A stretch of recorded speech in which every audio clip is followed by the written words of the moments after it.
policy. So, as I say, it's going to be a very major change, but it's something that they don't know they're in the middle of watching. Well, in 359, a man called Philip became king of Macedon.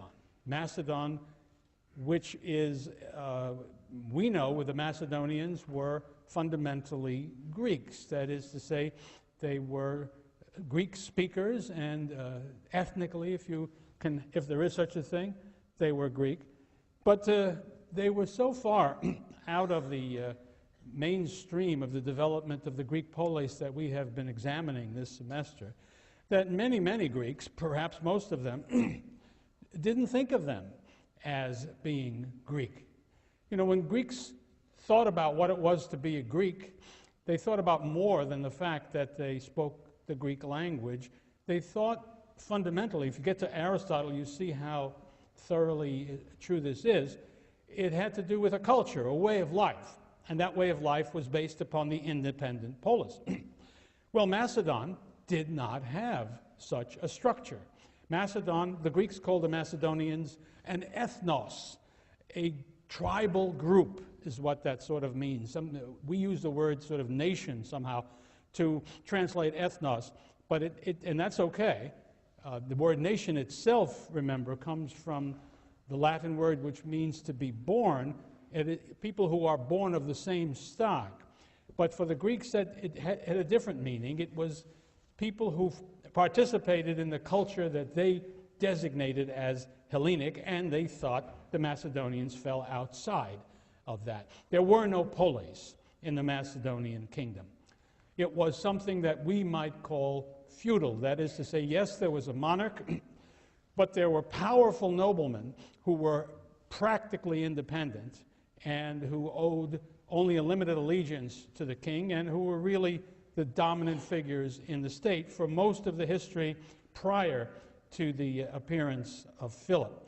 On the other hand, the king was an important and powerful character, so that you have this was true of European feudal states at certain periods in their development. On the one hand, the fundamental society was based upon great lords, great noblemen, barons, but there was a king, and he was not inconsequential. That's the situation that obtained in Macedon. In a certain sense, if a Greek had looked at Macedonian society prior to Philip, he might have described it as Homeric, and you'll be familiar with that.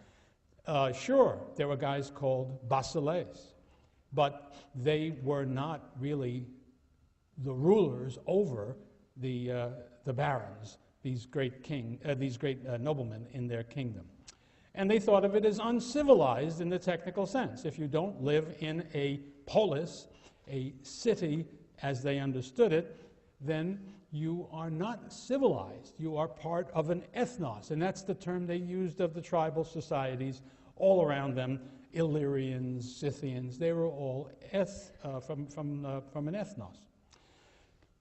The Macedonians, on the other hand, claimed very proudly and powerfully and insistently that they were Greeks, they were Hellenes, and they probably invented a myth of their descent, indeed, not merely from Greeks, but from the real Greeks, that is to say, the Argives, who were the leading people in the time of Homer's poetry, and they claimed direct descent from Agamemnon and the other Argive kings. We hear about various Macedonian monarchs of some importance prior to Philip. Back at the time of the Persian War, Alexander I played an interesting and shady role between the Greeks and the Persians. During the Peloponnesian War, we hear of a king, Perdiccas, who also played a role shifting between the Spartans and the Athenians. This business